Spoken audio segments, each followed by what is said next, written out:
வணக்கம். Welcome to current reviews. நீங்க நம்ம திரைவிமர்சனம் எந்த படத்தை பத்தி பார்க்க போறோம்னா, டைரக்டர் அதிக் ரவிச்சந்திரன் இயக்கத்துல தல அஜித் குமார், த்ரிஷா, பிரசன்னா, அர்ஜுன் தாஸ் நடிப்புல வெளியே வந்திருக்கிற குட் பட் அக்லி படத்தை பத்தி பார்க்க போறோம். குட் பட் அக்லி இந்த படத்தை கதையை பத்தி பார்த்தோம்னா, அஜித் குமாரோட பேர் வந்து ஏகே. இப்ப படத்துல வர மாதிரி தான். அவர் வந்து ஒரு பெரிய கேங்ஸ்டர் இருப்பாரு.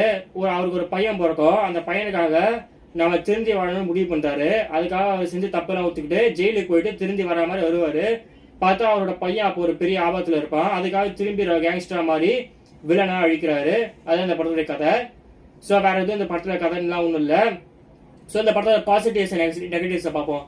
பாசிட்டிவ்ஸ்னா ஆஸ் யூஷுவல் அஜித் குமாருக்கு அவங்க என்ன வேலை தந்திருக்காங்களோ அவர் கொடுத்த வேலையை நல்லா செஞ்சிருக்காரு. மேக்கப் ஒர்க்கு, செட் ஒர்க்லாம் பிரமாதமாக இருந்துச்சு படத்தில். மியூசிக் வந்து ஜிவி பிரகாஷ் வந்து ஓரளவுக்கு போட்டிருக்காரு. ஸ்க்ரீன் பிளேவும் ஓரளவுக்கு நல்லா தான் இருந்துச்சு. சினிமாட்டோகிராஃபி நல்லா இருந்துச்சு. வேற ஒன்றும் இல்லை இந்த படத்தில் பாசிட்டிவ்னு சொல்லுவேன். நெகட்டிவ்ஸ்னு சொல்லுவோம். எல்லாம் ரெடியாக இருந்துக்கோங்க. ஸோ நெகட்டிவ்ஸ் பார்த்தீங்கன்னா, இந்த படத்தில் கதன்ட் இவ்வளோ தான் இருக்கு. கதன்ட் எங்கேயுமே பெருசாக காமிக்க மாட்டாங்க.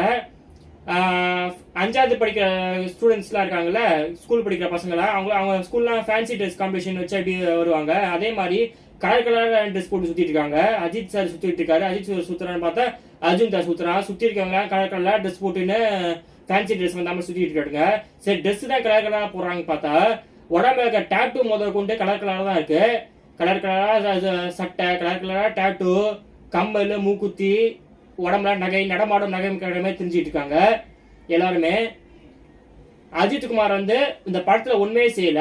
அவர் மட்டுக்கும் ரெட் டிராகன் ஏதோ பேர்ல வராரு. திடீர்னு ரவுடியா வராரு. ஒரு தடவை டீசெண்டா வரல. திருந்திட்டன்னு சொல்றாங்க. அந்த மாதிரி எதுவும் தெரியல. எதுக்கு எடுத்தாலும் தியேட்டர்ல விசில் அடிச்சிட்டு இருக்காங்க. வந்தாலே வராரு, 4-5 பஞ்சு டைலாக் பேசாரு. குட்டா இருக்கணும், பேடா இருக்கணும், அப்படியா இருக்கணும், ஏதோ வந்து வளர்றாரு. 4 பேரை போட்டு அடிக்கிறாரு, போயிடுறாரு. அவ்வளவுதான், வேற ஒன்றும் செய்யல. சரி, வில்லனா வர அர்ஜுன் தாஸ் அவர் என்ன பண்றாரு பார்த்தா, அவர் 2 ரோல்ல வராரு ட்வின்ஸா. அவரும் ஒன்றும் செய்ய மாட்டாரு. இதே மாதிரி கலர் கலர் ட்ரெஸ் போட்டுன்னு காதல் ஒரு பாட்டு கேட்டுன்னு போயிட்டு இருக்காரு. பாட்டுன்னு சொன்னாங்க ஞாபகம் வருது. இந்த படத்தோட மியூசிக் டைரக்டர் ஜிவி பிரகாஷ். அவர் எதுக்கு இந்த படத்தை கூப்பிட்டு வந்தாலே தெரியல. ஏன்னா இந்த படத்துல போட்டுக்க எல்லா ஒரு கிட்டத்தட்ட 20 பழைய பாட்டுக்கு வரும் போல இருக்கு. ரெஃபரன்ஸ்ன்ட்டு அது ஒரு 1000 கணக்கில் வச்சிருக்காங்க. அதான் வச்சிருக்காங்க. பார்த்தா பழைய பாட்டு ஒரு 20 கிட்ட வருது. குறிப்பா அந்த ஒத்தருவா பாட்டு இருக்குல்ல, அது எத்தனை வாட்டி தான் போடுறாங்கன்னு தெரியல. அது இந்த பாட்டு கேட்டுன்னு அர்ஜுன் தாஸ் பைத்தியம் மாதிரி ஆடிட்டு இருக்காரு படம் பூரா. எதுக்கு எடுத்தாலும் எல்லாரும் டமால் சுட்டுக்கிட்டு செஞ்சுட்டு இருக்காரு. வேற ஒன்றும் இல்லை. த்ரிஷா வராங்க. த்ரிஷா வந்து டோட்டல் டிஃப்ரெண்டா இருக்காங்க.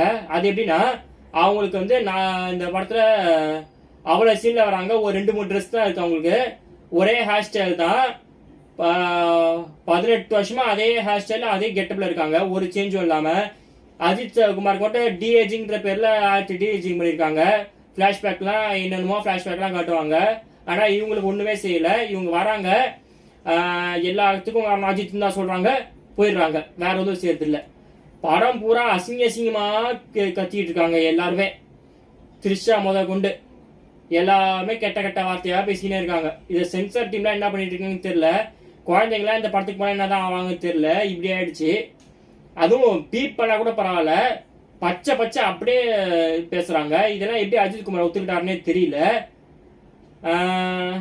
வேற என்ன சொல்றதுக்கு இருக்குன்னா, ஃபிளாஷ்பேக் இருக்கு. ஃபிளாஷ்பேக்லாம் எதுக்கு வைக்கிறாங்கன்னு தெரியல. ஃபிளாஷ்பேக் முன்னாடி சொல்லியிருந்தால 1008 ஏதோ என்னமோ ஃபிளாஷ்பேக்லாம் காமிக்கிறாங்க. வில்லனுக்கு ஒரு ஃபிளாஷ்பேக், ஹீரோவுக்கு ஒரு ஃபிளாஷ்பேக்ன்ட்டு, அவர் இப்ப காலத்துல கேங்ஸ்டர் இருந்தாங்கன்ட்டு. எதுவுமே ரசிக்கிற மாதிரி இல்லை. வேற ஒன்றும் இந்த படத்துல சொல்றதுக்கு படி இல்லை. எல்லா படத்துலயும் இல்லை, எல்லா படமும் சொல்ல முடியாது. சில மொக்க படங்கள்லாம் இருக்குல்ல, அதுல வரா மாதிரியே ஹீரோ நோக்கி ஒரு 1.5 டன் புல்லட் எடுத்து சுடுவாங்க. அதெல்லாம் ஹீரோ மேல படாது. இது அதே மாதிரி தான். இதுல வந்து இதுலயும் அதே மாதிரி 1.5 டன் புல்லட் எடுத்து அவர் மேல சுடுறாங்க. அவர் மேல இந்த புல்லட் பட மாட்டேது. இவர் அசால்ட்டா சிரிச்சிட்டு லூஸ் மாதிரி டான்ஸ் ஆட்டு சுட்டு போயிடுறாரு. வேற ஒன்றும் இந்த படத்துல. சரி, இந்த படத்துக்கு நான் எவ்வளவு ரேட்டிங் தரேன்னா, 100க்கு ஒரு 20 தரேன். அந்த 20 அஜித் குமாரோட ஸ்வாகுக்கு தான். பஞ்சு டைலாக்னா என்னென்ன கண்ட பஞ்சு டைலாக் பேசினாலும் நல்லா பேசிட்டு போயிடுறாரு. ஸோ இந்த படத்தை யார் போய் பார்க்கலான்னு பார்த்தீங்கன்னா, யார் வேணாலும் போய் பார்க்கலாம். ஆனால் ஒன்று மட்டும் மனசில் வச்சுட்டு போனோம். நீங்கள் வந்து ஒரு மனுஷன்றதே மறந்துடுங்க. இல்லை, நீங்கள் ஒரு மனுஷன்றதே மறந்துடுங்க. இந்த படத்தை பார்க்கறதுக்கு முன்னாடி நீங்கள் வந்து ஒரு ஜடம் அப்படின்னு நினச்சிட்டு போய் படத்தை பாருங்க. இதை வந்து ஒரு படம் மாதிரிலாம் பார்க்காதீங்க, ஒரு ஃபேன்சி ட்ரெஸ் காம்படிஷன் போன மாதிரி நினச்சிட்டு போய் பார்த்துட்டு வாங்க. பார்த்துட்டு சந்தோஷமா